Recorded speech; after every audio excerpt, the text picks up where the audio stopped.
Demi Allah saya katakan, rizki tidak akan berkurang.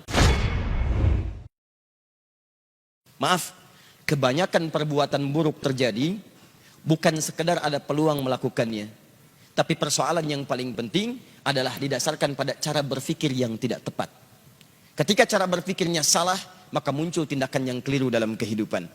Orang-orang yang korupsi berpikir dengan korupsi itu bisa mendatangkan harta lebih banyak. Karena berpikirnya keliru. Karena dengan cara yang baik pun rizki akan datang. Jadi kalau Anda bisa meraih rizki dengan cara yang baik, kenapa Anda memilih yang haram? Karena rizki itu sudah diatur, nggak akan tertukar. Putri ada yang tertukar, putri yang tertukar sampai jadi sinetron. Menteri ada yang ditukar, tapi rizki nggak akan tertukar. Rizki Anda mustahil tertukar dengan orang lain, mustahil itu. Rizki kita itu sudah diatur. Yang belum teratur adalah surga kita semua. Jadi kalau Anda mencari rizki dengan cara yang halal, dia akan datang dan jumlahnya tidak akan berkurang. Demi Allah saya katakan, rizki tidak akan berkurang. Sifatnya diberikan sesuai dengan pas kebutuhan kita, sesuai dengan maslahat kehidupan kita. Misal, si fulan rizkinya 1 miliar, yang satu 1 triliun.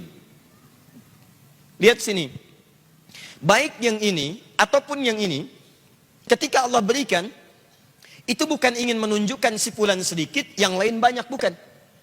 Tapi untuk menjelaskan kepada hambanya, walladzi qaddara fahada. Allah yang telah menetapkan semua ukuran kehidupan, yang dengan itu memberi petunjuk kepada hambanya, itu yang paling maslahat yang bisa ia gunakan. Yang ini diberikan 1 miliar, karena dengan satu bekal 1 miliar ini, itulah peluang dia lebih dekat kepada Allah subhanahu wa ta'ala. Karena dia diberikan kelebihan yang lain untuk mendekat kepada Allah, lebih dibandingkan dengan harta benda. Ada yang diberikan tenaga, memang cuma 1 miliar, sebulan didapatkannya 1 juta, kadang 500 ribu, kadang-kadang meningkat 10 juta, dia merasakan dari sisi yang tidak terduga, tapi tenaganya banyak untuk bangun tahajud, dia bisa mengalahkan nonton bola, dia bisa mengalahkan hal-hal yang lain, dia hindari begadang, dipakai tahajud, orang datang ke masjid saat adzan, ternyata yang adzan dia. Yang ini beda. Tenaganya belum terarah untuk bisa memaksimalkan tahajud. Puasanya belum konsisten. Azan belum mampu dilakukan. Maka Allah berikan peluang untuk menyusul amalan yang lainnya dengan pendekatan harta benda. Diberikanlah kemudian kelebihan dibandingkan dengan yang ini dari sisi harta materinya. Apa motivasinya? Bukan untuk menegaskan status sebagai orang kaya. Kalla. Bukan itu maksudnya. Kalau cuma kaya, Allah sudah tunjukkan di masa lalu. Ada yang lebih kaya, namanya Qorun. Qorun. Saking kayanya, sampai sekarang melewati masanya, itu masih diburu peninggalan hartanya. Akhi mau kemana? Samudra Hindia. Ngapain? Cari harta Qorun. Yang dicari, harta karun. Dan belum pernah ditemukan ada orang mencari harta selain Qorun. Tidak ditemukan. Tapi Qorun salah jalan. Dia gunakan hartanya hanya untuk sekedar berbangga dan diabadikan kisah itu dalam Al-Quran bukan untuk menjadi kisah yang kemudian banyak dikenang dan disampaikan atau bahkan didongengkan. Allah ingin memberikan gambaran bahwa sudah pernah terjadi orang kaya sombong dan hasilnya mengecewakan. Quran surah ke-28 ayat 76 sampai dengan 77-nya. Inna Qaruna kana min qaumi Musa fabagha alaihim. Qarun itu hidup di zamannya Musa. Maka dia sombong dengan anugerah Allah. Bagha ala itu sombong dengan harta. Kalau togo itu sombong dengan kedudukan. Makanya ketika Fir'aun sombong disebut togo. Idhab ila Fir'auna innahu togo. Bukan bagha. Tapi Qarun disebut bagha. Inna Qaruna kana min qaumi Musa fabagha alaihim. Dalam bahasa Arab, kalau orang disematkan kalimat bagha pada dirinya, itu artinya sombong dalam hal status terkait dengan harta benda, hartawan. Kalau tagha, itu sombong dengan kedudukan. Alhamdulillah. Uniknya, dua-duanya hidup di masa yang sama. Penguasa zalim berpartner dengan pengusaha gelap. Jadi. Dan hikmahnya selalu begitu. Awas, tapi yang paling menarik, dia sombong. Apa yang disombongkan? Wa inna mafatihahu latanu bil usbah. Sungguh kunci-kunci brankasnya saja. Brankas dia punya gudang.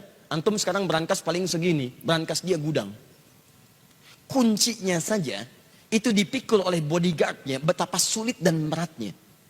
Jadi kalau dia jalan kemana-mana, yang dibawa itu cuma kunci brankasnya. Di belakang ada bodyguard. Ngangkat. Dan dia tunjukkan pada orang, ini saya nih. Ini kunci brankas saya. Masya Allah. Mau nyuri, nyuri aja. Ini aja ngambil kuncinya berat. Korun. Jalan seperti itu. Saya tanya pada Anda ya. Kalau Anda punya berangkas satu, kuncinya akan Anda publikasikan atau Anda sembunyikan?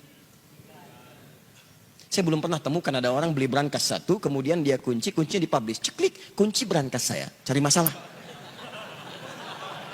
Cari masalah. Jadi kalau Anda belum pernah sekaya Korun, nggak usah ikutan sombong. Tidak usah ikutan sombong. Anda telat.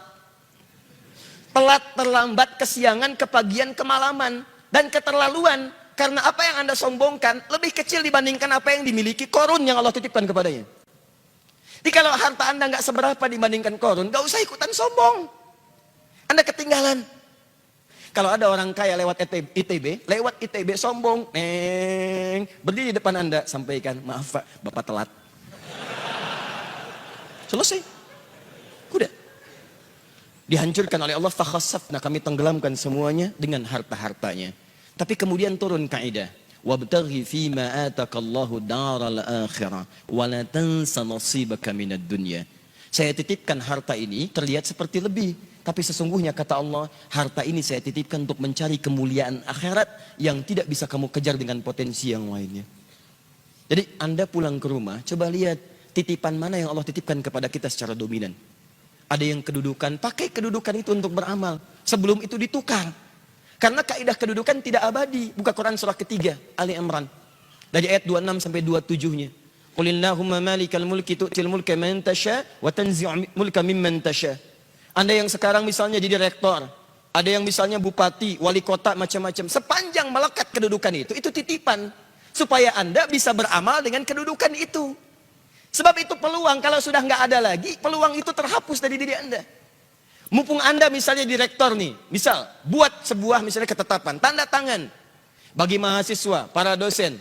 Ya, ketika masuk waktu sholat diutamakan bagi siswa yang muslim, dosennya misalnya, ayo maksimalkan sholat berjamaah di masjid. Anda tuliskan, bubuhkan tanda tangan. Begitu ada orang-orang yang ke masjid karena melihat surat dengan tanda tangan Anda, setiap orang yang ke masjid Anda mendapatkan bagian pahalanya. Dan saya katakan kepada Anda, orang ke masjid itu bukan cuma sholat. Datang, dia berdoa. Sholat 2 rakaat ada pahalanya. Duduk i'tikaf ada pahalanya. Baca Al-Quran setiap hurufnya ada pahalanya. Dan ketika dia berangkat karena tanda tangan Anda, karena informasi dari Anda, maka berapa pahala yang Anda dapatkan dalam kehidupan di muka bumi. Jabatan selesai. Begitu selesai, Anda pensiun, selesai. Tapi ada yang abadi yang ketika Anda bawa ke hadapan Allah, itu yang Anda banggakan di hadapan Allah Subhanahu wa ta'ala. Maka teman-teman sekalian, kembali ke sini, segala yang Allah titipkan, hakikatnya untuk mendekatkan diri kita dengan Allah Subhanahu wa ta'ala. Dalam konteks ini, kita diminta oleh Al-Quran untuk saling membantu dalam kebaikan dan menghindarkan sifat iri hati yang membuat kita sulit untuk menjalin ukhuwah terbaik dengan sesama kita. Wala taj'al fi qulubina ghillan lilladzina amanu. Nah, di antara cara untuk merekatkan ukhuwah satu dengan yang lainnya, maka Allah Subhanahu wa ta'ala menurunkan ayat-ayat, Nabi menyampaikan keterangan-keterangan hadis yang saking pentingnya ayat dan hadis ini, para ulama memberikan porsi pembahasan tersendiri. Namun sayangnya ada ungkapan-ungkapan kekinian yang bahkan menggugurkan semua petunjuk ayat dan hadis itu, sehingga banyak orang salah dalam cara berpikir dan mengambil kesimpulan. Itu yang coba kita luruskan, kita turunkan ayatnya, kita keluarkan hadisnya, dan kita bahas kemudian ungkapan-ungkapannya, sehingga kita bisa jawab dengan pendekatan logika, pendekatan juga dalil dan nas-nas terkait yang disampaikan oleh Al-Quran dan hadis Nabi SAW. Sepakat sampai sini?